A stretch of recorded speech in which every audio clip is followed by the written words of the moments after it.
of the Assembly. Okay, thanks, Ian. Is that sharing, folks? Can you see that?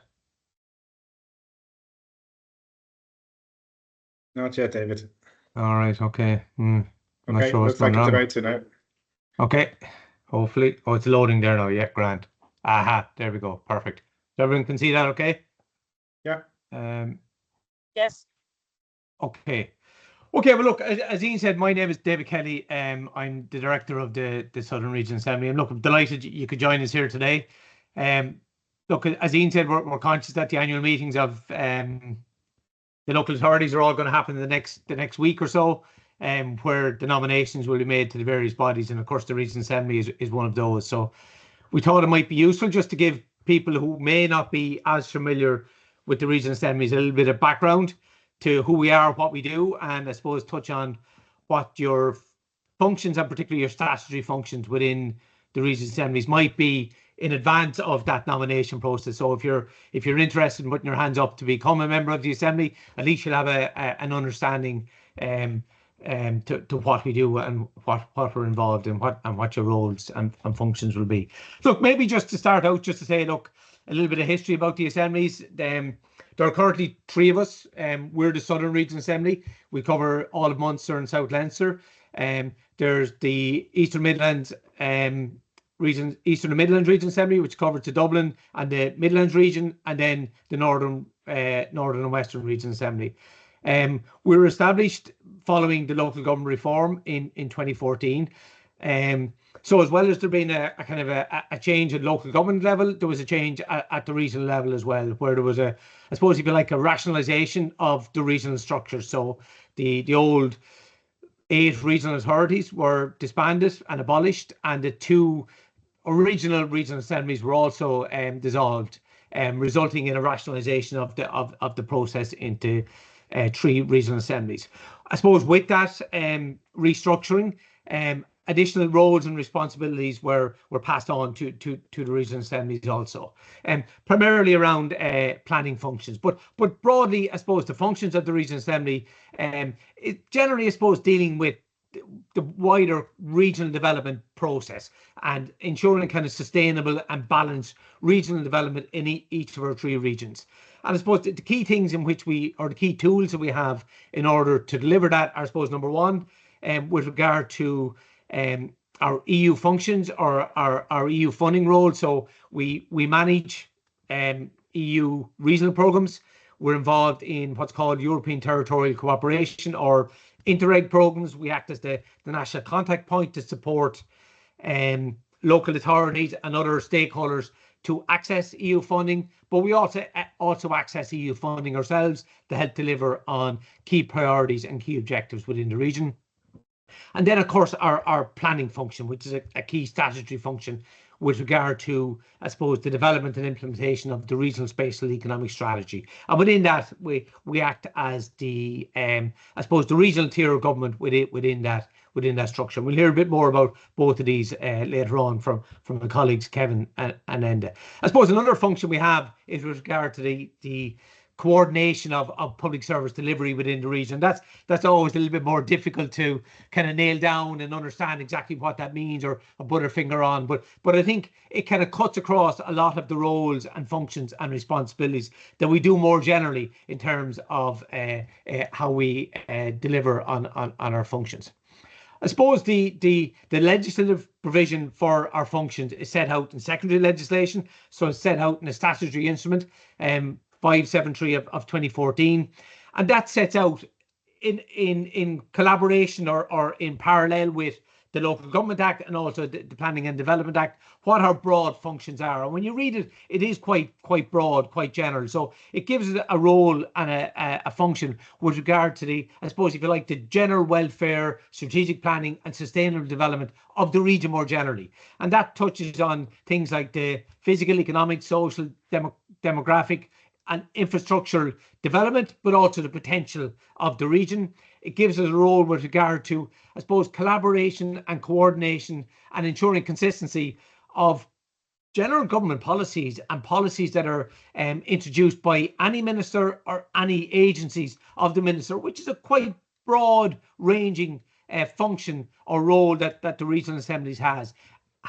And then, as I mentioned, it has that function with regard to ensuring the coordination and effectiveness of local government and public services at the regional level. So when you look at it in that sense, it is quite broad ranging, and you would kind of expect or anticipate kind of broad ranging statutory functions that come with that. But when you look at it in a little bit more detail, the statutory functions are probably a little bit more limited in nature, but yet they're quite significant. And we'll touch on those as we work through this. Some of those statutory functions will be quite similar to what you would have at the local authority level. So kind of statutory functions in terms of agreeing the annual budget, in agreeing the work programme of the regional assembly, in adopting the annual report, in adopting the, I suppose, the strategic direction of the organisation. So within 6 or 7 months of our new assembly coming together, the assembly will have to adopt the corporate plan for the regional assembly, which sets out our broad vision and mandate for the next 5 years. So that's kind of similar enough to what you would do at the local authority level. Where it goes a bit further is in terms of our statutory function with regard to the regional, spatial and economic strategies. So this is one of the new functions that were given to the regional assemblies as part of the Local Government Reform Act. So that has an impact on the development of the region, but also with regard to the county development plans, but also the local economic and community plans. And Kevin will speak in a little bit more detail about that in a few moments. As I mentioned, the other key function we have is with regard to the European Union and funding and assistance from the European Union. So as well as being what's called a managing authority for a regional programme where we oversee the implementation of a 7-year strategic plan with funding aligned to that, we also support other organisations like local authorities and key stakeholders within the region to access funding, and we provide advice and assistance in that regard. And then we'll give a little bit more detail on that in a few moments. I suppose just some practical information in terms of the appointment process, which will happen over the next week or so at your local authorities for the regional assemblies or to the regional assemblies. So it is a responsibility or a gift of the local authorities themselves to appoint the members to the regional assemblies. The numbers per local authority are set out in that statutory instrument that I mentioned earlier on. So you can see there on the slide. So it's based on the population of each local authority. So Carlow can appoint 2 members, Clare 2, Cork City 2, Cork County can appoint 5 as quite a large local authority, Kerry 3, Kilkenny 2, Limerick 3 ordinary members, but there has been a slight change. They get an additional member in that the newly directly elected mayor is an ex officio member of the regional assembly now. Tipperary can appoint 3, Waterford can appoint 2, and Wexford can appoint 3. So they're, if you like, the 27, 28 members that are appointed at the annual meeting. And then for those members who are not already members of the regional assembly but are nominated to the Committee of Regions, they're also then de facto members of the regional assemblies. So their current term runs up to December, so there'll be new members appointed then. So currently the Southern Regional Assembly has 33 members, and then when you add on in the directly elected mayor, that brings it up to 34 members. In terms of the running of the meetings, our meetings are generally held on the second Friday of every month at 12 o'clock in Assembly House. But at the very first meeting, we will agree the standing orders for the Assembly, which sets out how the meetings are run. The Cathaoirleach and Las Cathaoirleach then, they run for 1 term, quite similar to the local authorities, and the election of the Cathaoirleach and Las Cathaoirleach happens at the annual meeting each year. So that happens in July. So our annual meeting for 24 will be taking place on the 12th of July, which is in a couple of weeks' time. There is a provision within the SI that we would hold what are called SPA meetings or strategic policy area committee meetings. And again, the agreement for those all happens is agreed with the members on a needs-be basis with the executive of the assembly. What we try and do, particularly with our new members, is to do a certain amount of capacity building to bring members up to speed with the roles and functions and responsibilities of the regional assemblies. And part of that, we generally organise a kind of an annual trip to Brussels, where you would get to understand the workings of the institutions of the European Commission. All of that then is supported by the executive of the regional assembly, where we have 39 members of staff working across two broad divisions: the EU Programmes and Corporate Affairs Division and the Regional Planning, HR and Finance Division. And our two assistant directors, Kevin and Enda, will speak to you in a little bit more detail about their roles and responsibilities. So look, I'll leave it at that at this stage. I'll hand over to Kevin, who will take you through the planning side of the house, and then Enda will take you through the EU side of the house, and then we'll take any questions and happy to respond to any queries that you have. So I'll try and stop sharing my screen now to let Kevin jump in. Thanks, David. Yeah, is that done there now? Yeah. Okay, Kevin, over to you. Okay. All right. Okay. Okay, I might get out of that, and I'm going to put it up as a. No, that's fine for us, Kevin. That's just a presentation mode for us. Yeah, it's all good for us. Yeah. Very good.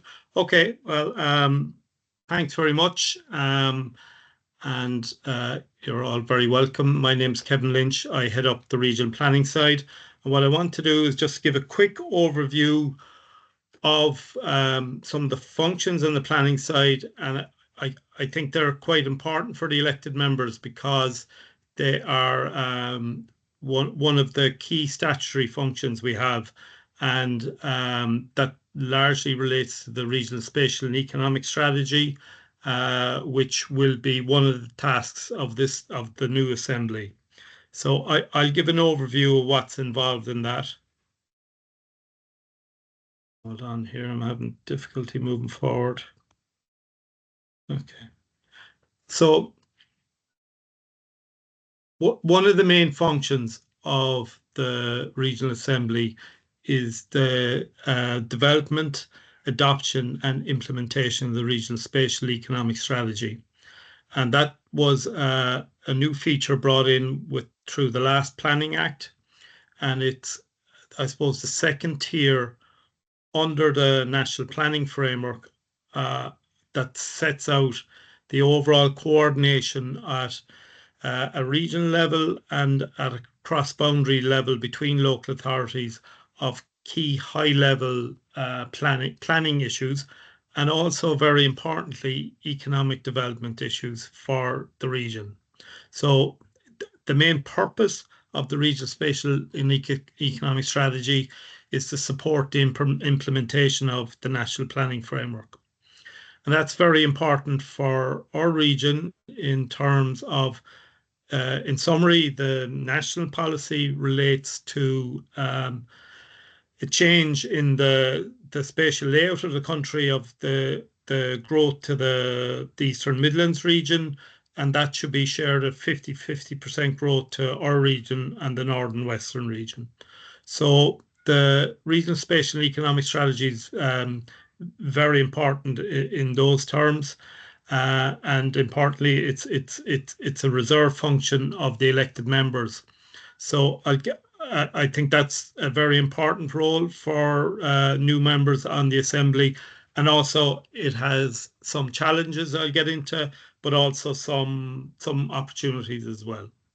So in terms of where this regional spatial economic strategy sits, as I say, we're the next tier down from the National Planning Framework, which is currently under review.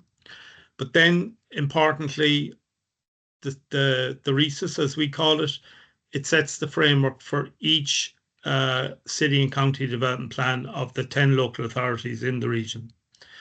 And so the targets and the objectives within the regional spatial economic strategy, the the development plans are obliged to sit within that framework.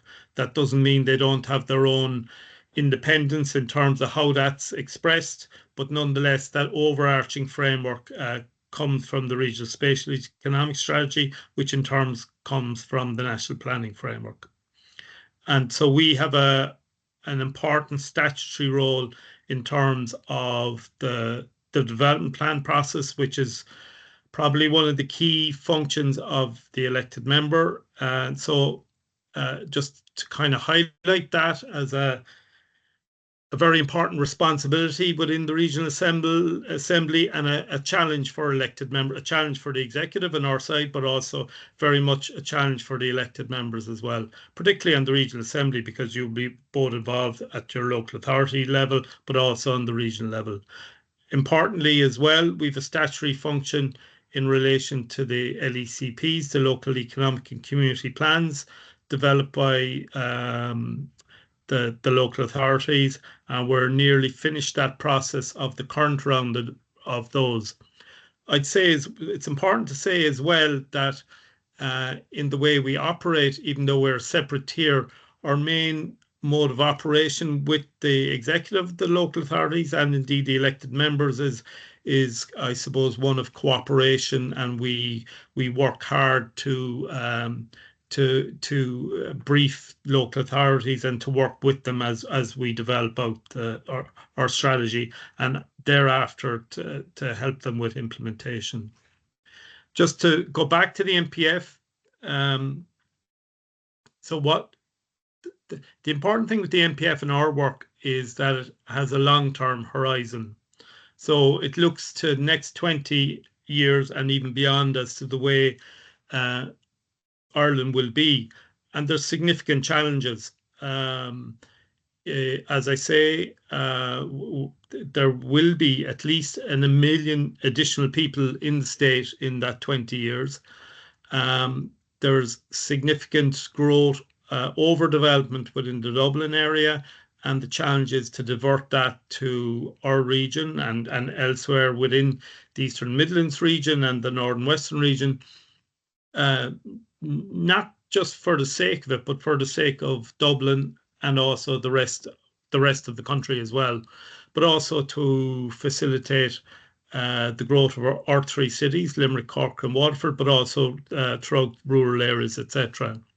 So I'll show a table later on which shows you the challenge we face compared to other countries, but suffice to say there is massive growth and pressure on within Ireland that needs to be managed. And we also have the challenges of climate change, etc. So the national planning framework sets out that strategy, and then we develop that regionally. Very importantly, with I think the next regional spatial economic strategy is the kind of economic and social side of that. So the document, how do I do this? Sorry, I'll move on there. That document wasn't working for me. So what, in terms of what needs to be in the regional spatial and economic strategy compared to a development plan, it focuses much more on the higher level objectives rather than land use zoning or anything like that. But by the same token, it does contain key targets that have to be aligned with, including population growth targets. And in terms of the planning bill going through at the moment, we will have important responsibilities in relation to renewable electricity strategies, where we're going to have to outline an overall strategy for the region and also identify county-wide targets within that as well. We've metropolitan area strategic plans for Cork, Limerick and Waterford, which are very important because they have very significant growth targets, but also there can be issues, particularly at the city level, between coordination across boundary. And we did I suppose a significant job in the first regional spatial economic strategy, and be intending to build on that for the next one. And also aligned with that is the development of rural areas, which is really important. but what will be in the recess, we would intend, that would be, I suppose, different this time and comes from the planning bill, is we'll be evolving the content to be much tighter in terms of setting out priorities, in terms of targets, what infrastructure needs to be provided, when it needs to be provided, costings, and the coordination and delivery of that.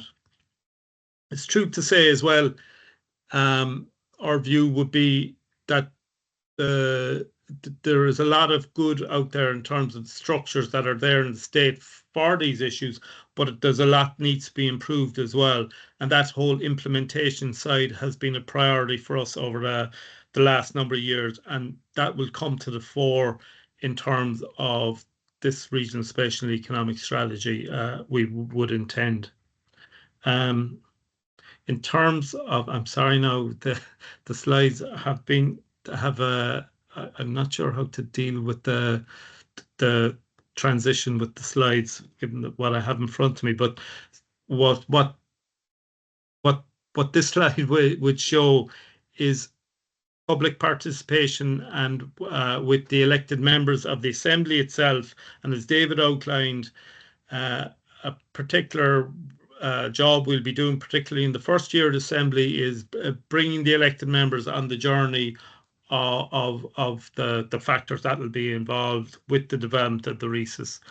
And also will be significant public engagement with that along the way, and that's something that's statutorily required, but also very important to the process.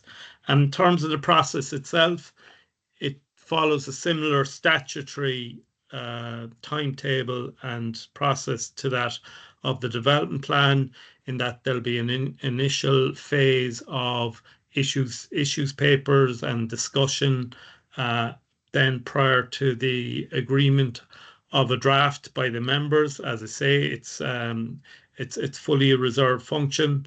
That will then go on public consultation, and then that will come back to the members for agreement or not.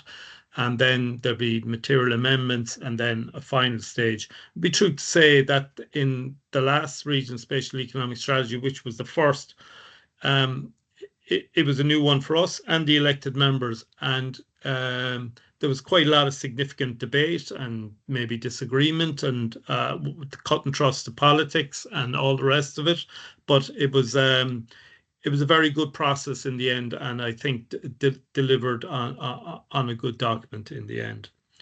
Just in terms of the challenges ahead and as they relate to ourselves in the executive, but also in terms of the elected members. Just the sheer challenge that Ireland faces is we're a complete outlier in Europe in terms of our growth levels, and indeed, as well as that, in a positive sense, our economic growth is significantly higher than that in other European countries. But also that brings significant challenges, given that the journey to that level of growth in a 30-year period brings, huge challenges in terms of the layout of the state, the need for infrastructure to catch up with that level of development. As I say there, if you see that this chart is out of date because it's to 2020, and those growth levels are even higher now, but where our population change is at a factor of three times that of other countries in Europe. So we're a significant outlier there, and that needs a lot. That has a lot of challenges. So the population growth is one, the need for change from away from the Dublin area and the spatial layout of the country is another, in terms of where Ireland will be in 20, 30 years. That will relate a lot to the metropolitan areas. We're very fortunate in our region. There's 5 cities in the state, and there's 3 of them in our region, which is a good platform for the rest of the region as well. So we've Limerick, Cork and Waterford. So that is a significant positive for us. We also then need to reinvigorate rural areas and adapt to the change there. We've very significant climate change challenges, which feeds into other areas. As I said, a new challenge in this spatial strategy will be the development of a regional renewable electricity strategy. So we're going to have to get down to hard work of identifying targets in each county, and there'll be a lot of debate about that. And a big feature of this one will be integrating economic development with the spatial development side, and that will be a real challenge as well. But in other terms, I think there's huge opportunities, and I think the regional assemblies does provide, an exciting challenge from both the political and from our side as well. We are kind of at the forefront of the change that's happening in Ireland over the next 20 years, and we're dealing directly with a lot of those issues that are challenging. So the next recess we're very proud of the original one, but I feel this one will be much more focused and will have to move on to a new level in terms of implementation. I would say as well, I do think that we are a very positive and proactive organisation, and that corporately we're committed to doing the best for each of the local authorities within the region and for the region as well. And that Enda will speak next, but a part of that is there's a strong interaction between the EU side in terms of their work and our side, but also bringing knowledge from Europe as well to us, which I think is exciting and very positive. So I don't want to say everything is rosy. There will be massive challenges for elected members and ourselves in putting through the regional spatial economic strategy. Particular challenge for the elected members is the fact that you will be tasked with agreeing high-level regional targets, which will provide the framework for your own local authority. So you will also be making decisions at a regional level and a local level. And sometimes by definition, they don't always align.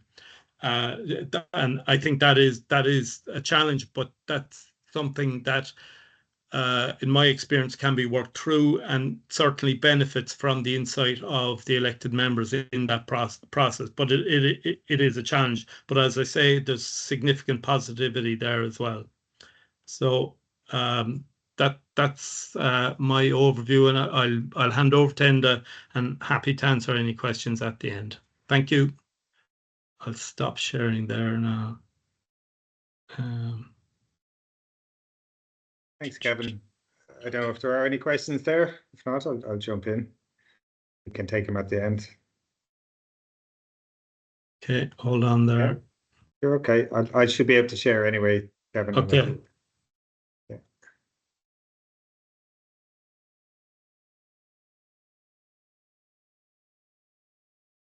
So thanks, Kevin and David and Ian. So look, my name is Enda Hogan. I'm the Assistant Director here for the EU Programmes and Corporate Affairs Division. You can all hear me okay, I hope, yeah?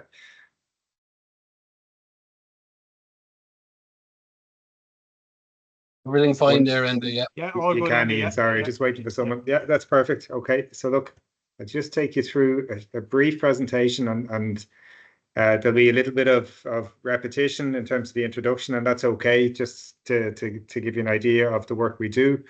That's the EU and Corporate Affairs Division. On the top, you have the EU programme side of things, and on the bottom is the work we do under Corporate Affairs that largely comes in under the work that Ian will do with you. So I'm not going to focus on the Corporate Affairs side. I'm going to focus on the EU programme side, and I'll talk a little bit about the ERDF regional programmes, the ETC programmes, and the EU projects, and I'll just finish by maybe talking about the opportunities for Assembly members to be involved in that work.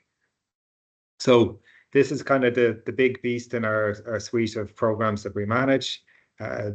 David mentioned it's a statutory, it's written into the establishment order that we have a role in the management of EU programmes.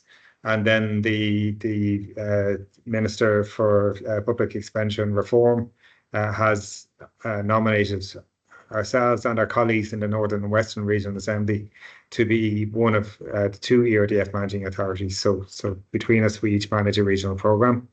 We're responsible for the design and the implementation of the Southern, Eastern and Midland Regional Programme 21 to 27. And we're actually still closing out the previous regional programme, which is the Southern and Eastern Regional Programme 2014 to 2021.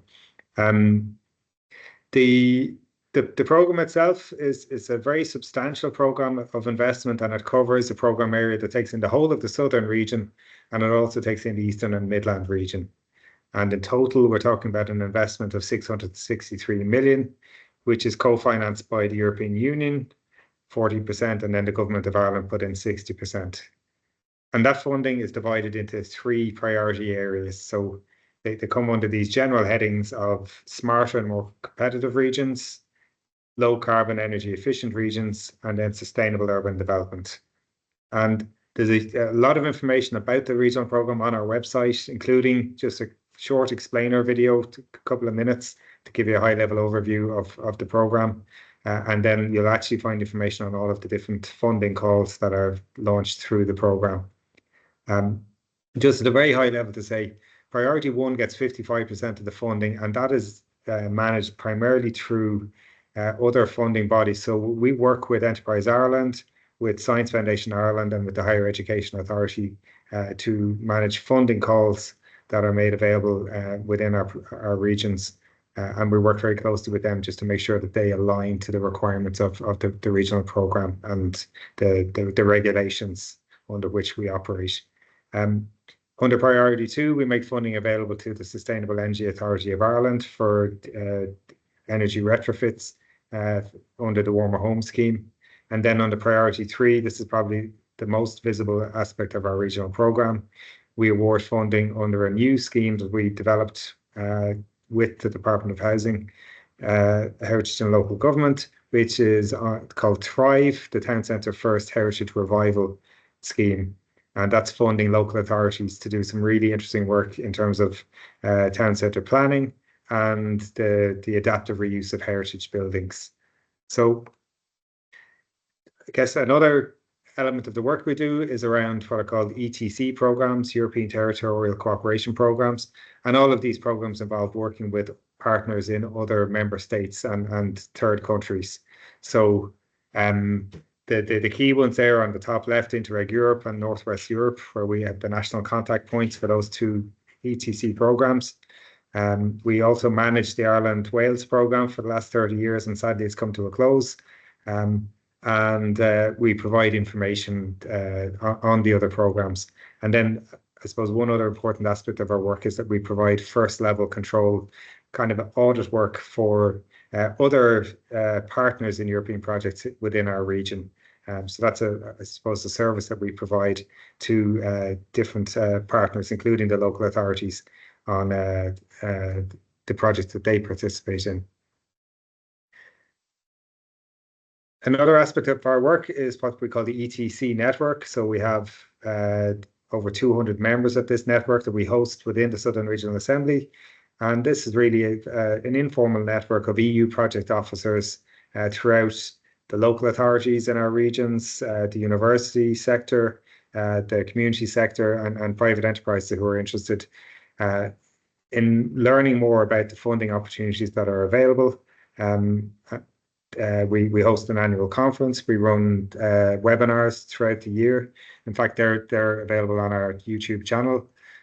We do information sessions, building up people's skills, and then we do some targeted interactions with various bodies to link local authorities and higher education and SMEs and various networking opportunities. Just one of the other areas of our activity, and I'm coming close to the end, I promise, is that we actually participate as a partner in EU projects as well. So we've been quite successful in getting funding under Interreg Europe and also under Horizon Europe.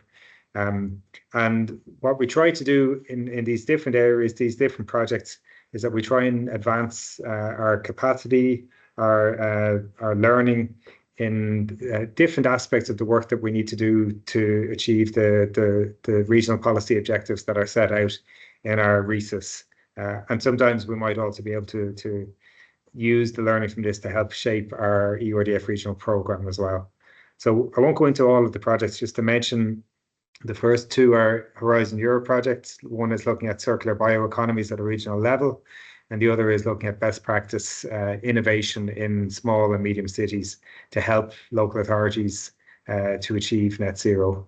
The other three projects are brand new projects. They're Interreg Europe projects, and they've really only kicked off in the last month or two. So we have EU project officers on our team that work alongside our members of our planning team to try and deliver these projects and to learn from other member states in terms of their best practices and to share our best practices with them. And we've three further project applications in the pipeline. So all of these things help us deliver on the regional spatial and economic strategy. I guess I just want to highlight this, and I'll mention it again just in the last slide, which is after this, just to wrap up, is that there's a very active debate taking place on EU cohesion policy beyond 2027. So this is really a policy debate that's happening at European level, at member state level, and more at a regional level. And it's really, I guess, before the next round of cohesion funding might be made available, there's a lot of change taking place, a lot of questions being asked about whether this is the right approach. Certainly, we would have a very clear view that, of the importance of cohesion policy and to support balanced regional development. But this is a debate we very much need the contribution of members in. So some of the questions being asked that you might take for granted: is a place-based approach correct?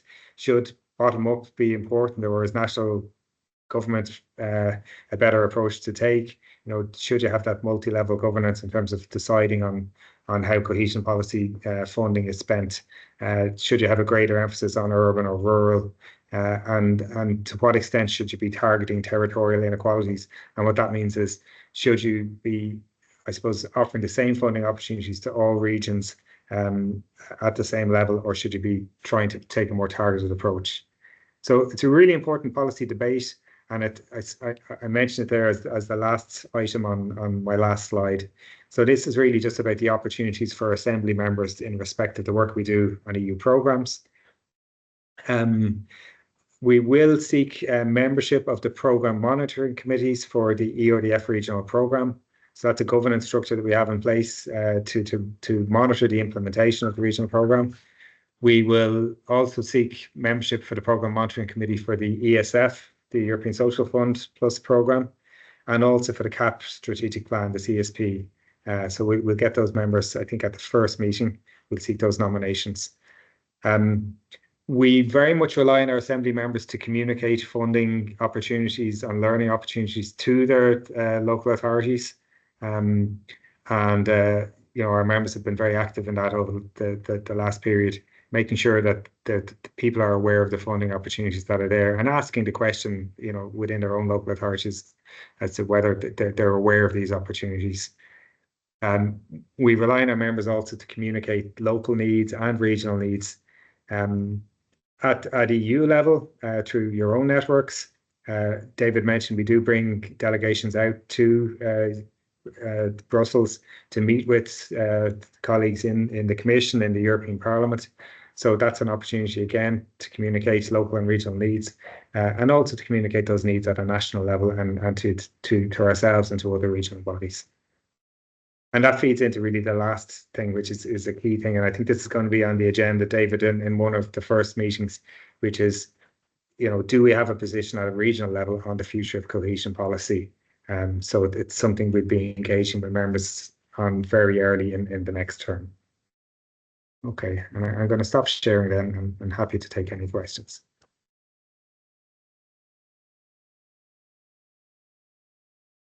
Okay, thanks very much, and then Kevin.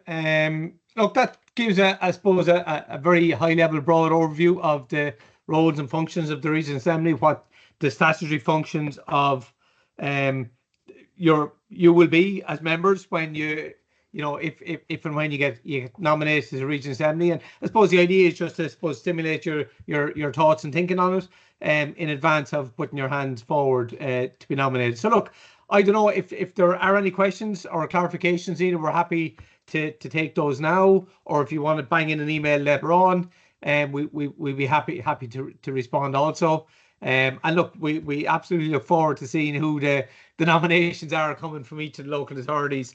You know, I'm sure we get a really nice mix of people who've been on it for a number of years, who bring great experience and oversight, and also some from new members as well, because we know some of our previous members that didn't stand at the last election, and one or two didn't get elected. So I see one hand up, Councillor Sheila O'Callaghan. Sheila, jump in there.